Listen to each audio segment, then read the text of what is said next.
Apa akibat dari meremehkan pacar? Pasangan ini memainkan permainan menembak. Wanita menembak lebih dahulu. Satu tembakan tidak kena. Giliran pria, dia asal menembak dan kena semua.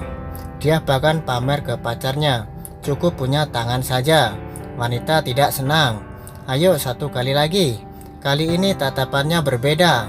Bahkan cara menembaknya lebih jago dari pria. Pria terkejut. Setelah menembak, wanita juga tidak lupa berkata, cukup punya tangan saja. Mereka baru kenal tak lama. Saat itu ada pembunuhan di hotel. Wanita itu berlari dalam kepanikan. Di belakangnya terdapat polisi. Dia menyembunyikan dan bersiap bertarung. Tapi tiba-tiba ia melihat seorang pria tampan. Wanita tiba-tiba berubah pikiran dan berjalan ke arah pria. Pria segera memperhatikannya, menutup pistolnya, dan meletakkan tangan di atas bahu wanita, berpura-pura menjadi pasangan dan pergi dengan tenang. Ini adalah pertemuan pertama mereka. Sangat senang mengenalmu. Saya juga. Mereka dengan cepat saling jatuh cinta. Makan bersama, berdansa, menghabiskan akhir pekan bersama. Saling kenal kurang dari 2 bulan, dan mereka melangsungkan menikah. Teman-teman menyimpulkan, kalian tidak akan bertahan lama dari 6 bulan. Tapi tak disangka keduanya melewati 6 tahun. Tapi keduanya sama-sama tidak membocorkan bahwa mereka adalah pembunuh. Pria berpura-pura menjadi pembangun. Saat ini tidak ada kerjaan, ia mempraktikkan teknik menembaknya. Sedangkan wanita berpura-pura menjadi seorang pramugamer.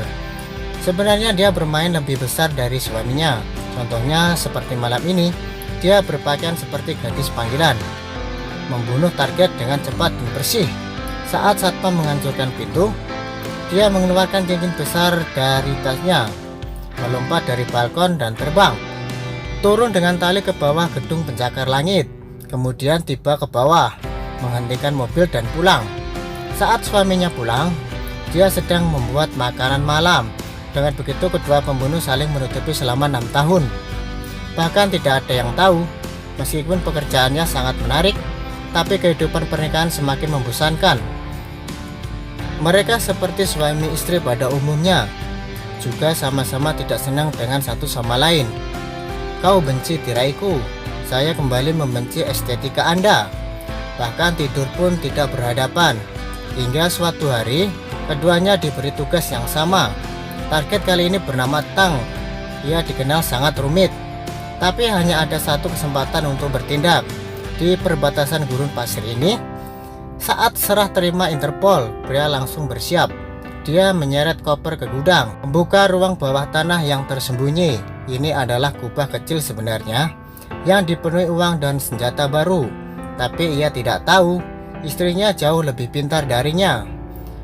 Membangun ruang rahasia tepat di belakang oven sederhana, menekan tombol, semua jenis senjata juga tak kalah mengesankan.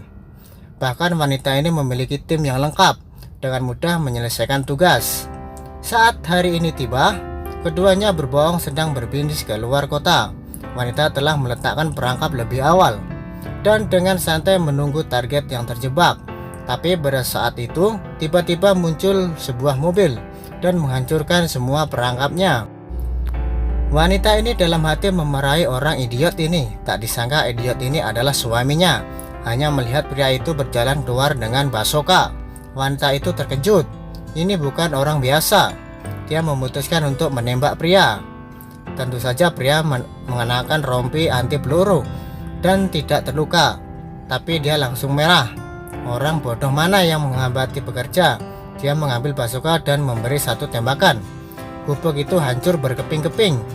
Wanita justru menaiki motor dan pergi.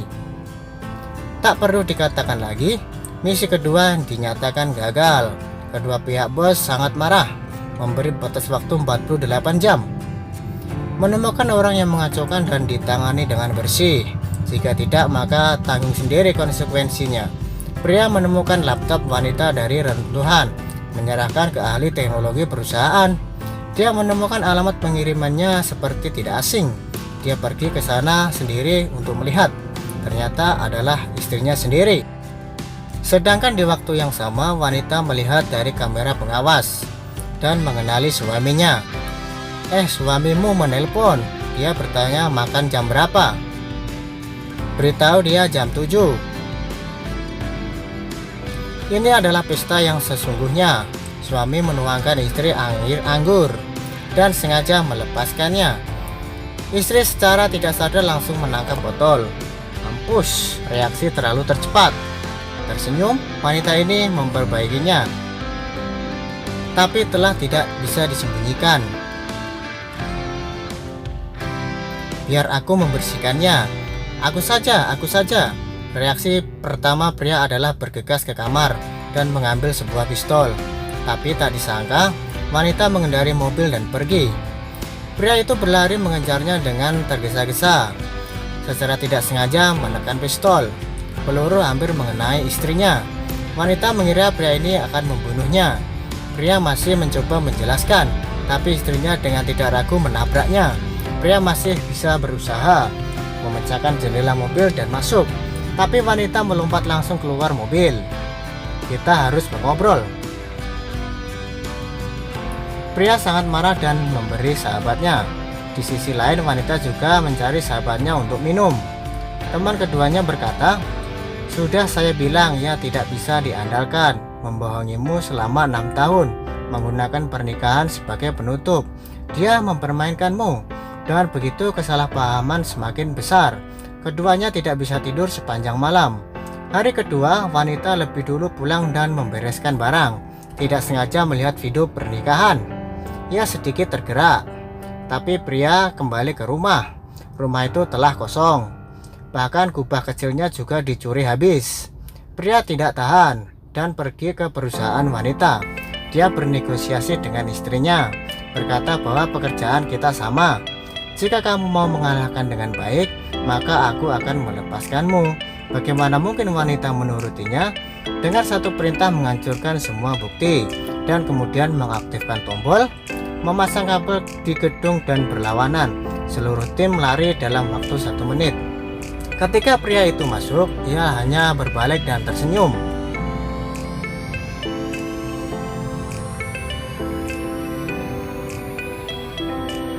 Penakut, pengecut.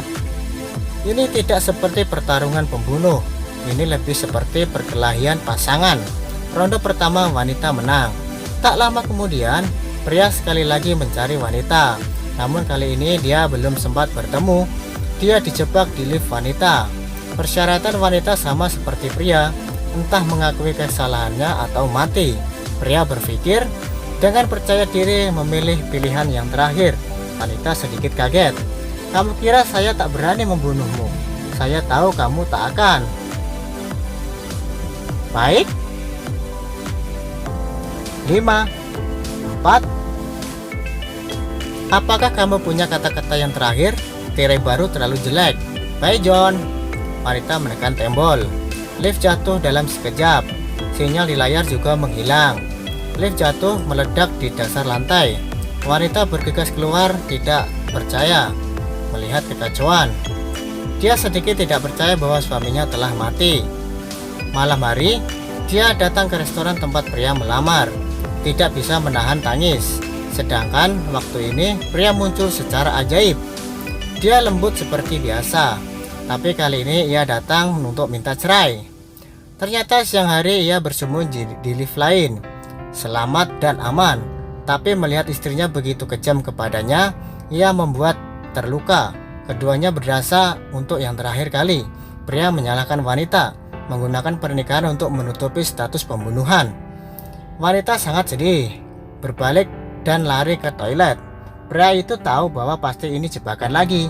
Seperti tak disangka, toilet tiba-tiba meledak. Para tamu melarikan diri berbondong-bondong, sedangkan wanita telah bercampur ke dalam kerumunan. Pria mengejar keluar, wanita itu menghilang. Sedangkan di baju terdengar suara bom waktu. Mundur, mundur. Kali ini pria benar-benar kecewa. Dia berjanji dengan wanita, "Mari kita pulang," untuk membuat semuanya jelas. Pertarungan terakhir antara pasangan pembunuh akan dimulai. Pertama adalah pertarungan menembak. Kemudian senjata dingin. Terakhir adalah perkelahian.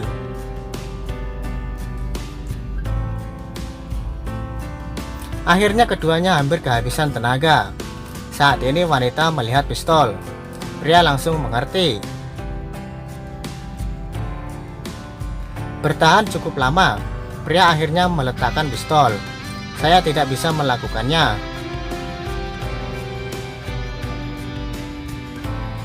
Saat ini mereka akhirnya mengerti pernikahan memiliki banyak masalah, tapi mereka tidak dan tetap saling mencinta. Keduanya baikan seperti dulu dan terus mengobrol sampai subuh. Tapi saat itu pembunuh dari perusahaan telah tiba. Ternyata batas waktu 48 jam telah tiba. Meskipun untuk pembunuhan top, perusahaan tidak akan memberi ampun. Sebuah bom dilempar ke ruangan tanah. Keduanya akhirnya keluar. Sekelompok pembunuh telah menunggu di luar pintu. Sebelum mereka menembak, bom telah meledak. Mereka mencari sahabat pria dan mengetahui kedua perusahaan mereka tidak akan memberi ampun. Jika mereka masih bersama, maka perusahaan tidak akan membiarkan mereka. Satu-satunya cara adalah menangkap target yang lebih berat. Keduanya berpikir tank pada saat yang sama. Saat itu bos kedua perusahaan telah berulang kali memberitahu mereka, jangan membiarkan target ini lolos. Jika mereka bisa menangkapnya kali ini, mungkin saja bisa menebus kesalahannya. Pergerakan secara resmi dimulai. Wanita bertanggung jawab atas pengawasan, pria bertanggung jawab atas eksekusi. Meskipun ada sedikit liku-liku di tengah, tapi pria itu sangat cerdas dan akhirnya tetap memancing keluar tank. Prosesnya lancar dan sedikit tidak wajar. Keduanya membawa ia ke hotel. Pria penasaran anak kecil seperti ini. Kenapa kedua bos menggunakan segala cara untuk mendapatkannya? Anak ini tidak sanggup ditakuti dan berkata, saya bukan target tapi kalian. Dua pesaing tinggal di bawah atap yang sama. Ini buruk untuk perusahaan. Ternyata bahkan tindakan saat ini adalah palsu. Sejak kedua perusahaan menemukan kedua pembunuh top telah menikah, kemudian membuat sebuah perangkap. Awalnya mengira tugas ini keduanya akan mati bersama. Tak disangka keduanya tidak mati, justru menemukan ketulusan dan kesulian. Jadi bagaimana mungkin perusahaan membiarkan mereka? Benar saja, terdapat pelacak di sabuk pria itu, sedangkan di luar jendela kekuatan besar telah mengelilingi mereka. Tapi perusahaan gagal, keduanya bersembunyi di selokan dan lolos sekali lagi. Tapi apakah mereka harus terus bersembunyi? Kemungkinan keduanya membuat kesepakatan besar. Daripada hidup sendiri-sendiri, mending kita bertarung terakhir kalinya.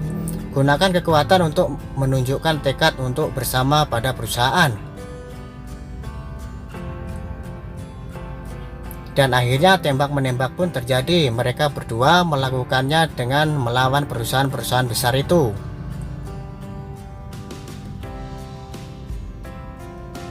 Aksinya sungguh luar biasa, dengan kekompakan yang sangat bagus. Dalam percintaan, sangat wajar jika terjadi kesalahpahaman, tapi jika bisa saling percaya dan menghadapinya bersama, maka tak akan ada yang bisa dilewati. Cerita hari ini sampai di sini. Jika Anda memiliki cerita lain untuk didengarkan, silahkan tinggalkan komen di kolom komentar. Jangan lupa like, follow, dan subscribe ya. Sampai ketemu di video selanjutnya.